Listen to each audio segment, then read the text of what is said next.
This one's very big, guys. The lust for power.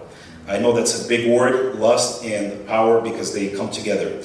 Many people seek power in order to increase their level of influence and ultimately control over others. Sadly, this is not for the sake of servanthood, but rather for the desire of power, position, and status. This isn't, again, it goes from the same spirit of Lucifer.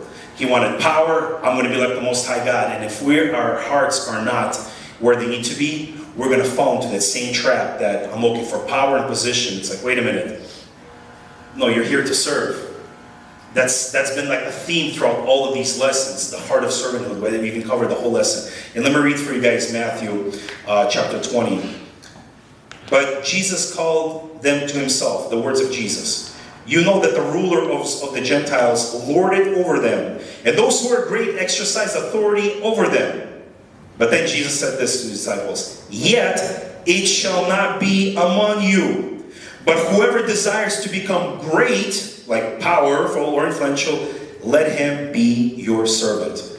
Another passage that we're all familiar with, that Jesus said, I did not come to be served, but to serve and to lay down my life as a ransom. That's totally of a whole different spirit. That is the spirit of Christ, not the spirit of Antichrist.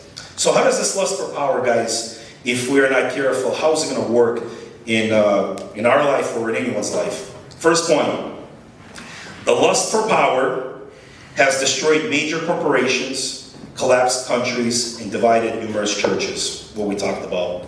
Next point, remember, Lucifer lusted after power and position, that is God's position. And again, I'm quoting that same passage we read before. I will be like the Most High.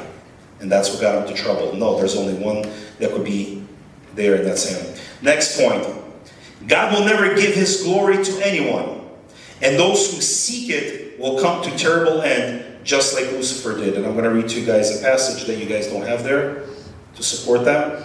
And here's one of these passages here in Isaiah. It says, 42:8, sorry. I am the Lord, that is my name. And my glory I will not give to another, nor my praise to carved images. I think anyone whom the Lord has used before or uses today, this is very essential for us to understand that, hey guys, no matter how awesome and powerfully God has blessed you, equipped you, anointed you, at the end of the day, he needs to get the glory. As soon as you're going to sit around there like, oh man, wow, you see that crowd? Oh man, they were applauding me. Oh man, the thing that I did, be very, very careful. Because the last guy that did that, it didn't turn out too well. And I think that this is where the enemy will trickle in to try to tickle our ego, and by saying, yep, look at it, it's your gift. Yep, it's you, it's nobody else. So there's a couple Bible passages that you guys don't have in there. But our God is a jealous God.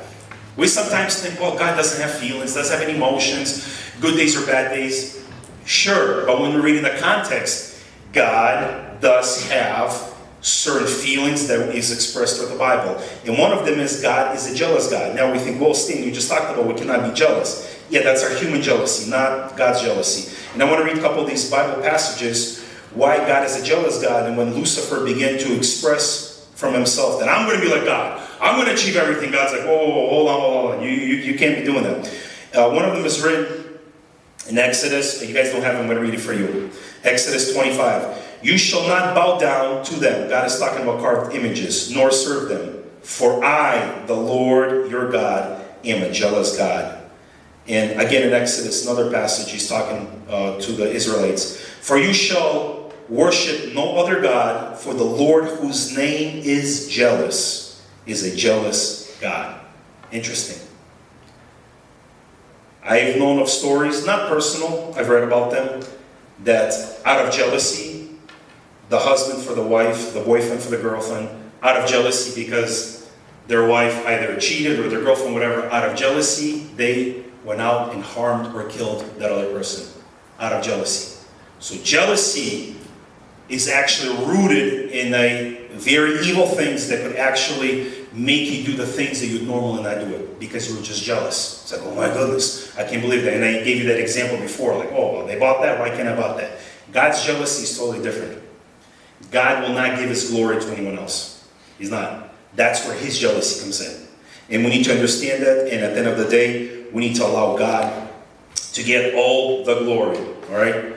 I know time is ticking. Please bear with me, guys, as we're going to still move forward with this. Any questions? I know I'm bringing a lot to you.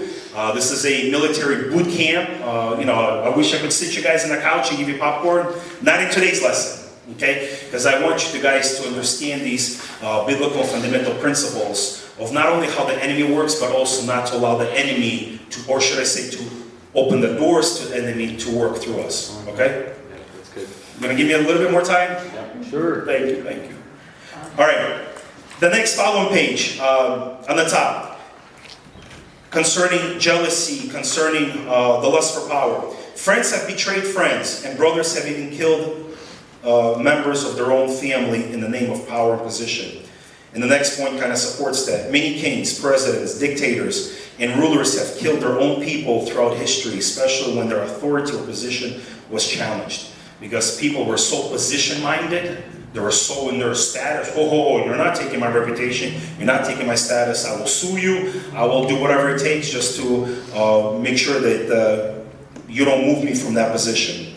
All right, let me just quickly read a couple of Bible verses to support this section concerning the lust for power that could actually, if we submit to that, could destroy us. Jude 1:17 through 19.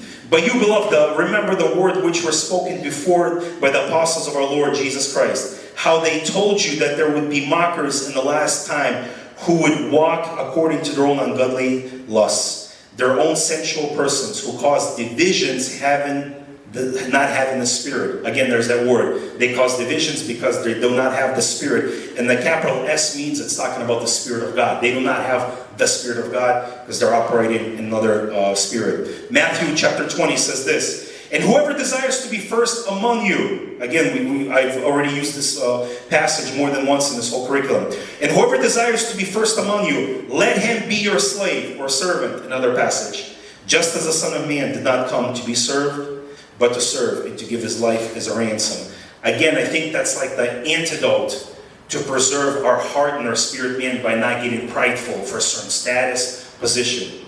The more you serve, I personally believe, this is my personal belief and conviction, the more you serve, the more it will keep you humble from not getting prideful. Well, look at me, this is my status, my position, this is my calling, my gift. Obviously, if we are not willing to serve, then we're going to allow the enemy to get the best of us. In John 12:26, to finish off this section, if anyone serves me, let him follow me. And where I am, there my servant will be also. If anyone serves me, him my Father will honor. What does that mean? Again, it's the antidote from not lusting after power is servanthood. So the antidote for us not to lust after power or to be caught up in the power position is servanthood. And Abraham Lincoln, one of my favorite presidents, he said this powerful phrase, nearly all men can stand adversity, but if you want to test a man's character, give him power. I think that's one of the ways you're able to test any person who wants a leadership position in the church and the ministry. No, I'm telling you, this is one of the best ways to test it. Give them a little power and see what happens. If it gets best of them in their head, pull them back and work with them. But if it's really getting in their head, sit them down and tell them, hey, we'll talk again. And if the person is power hungry, it's going to become very, very visible. Yep. Okay? And these people, honestly speaking, they could cause a lot of trouble in ministry or in a local church. All right, and again, you probably guys are thinking, yeah, I know exactly who you're talking about, Stan. All right, but I know it's very easy for us to get caught up in that, okay?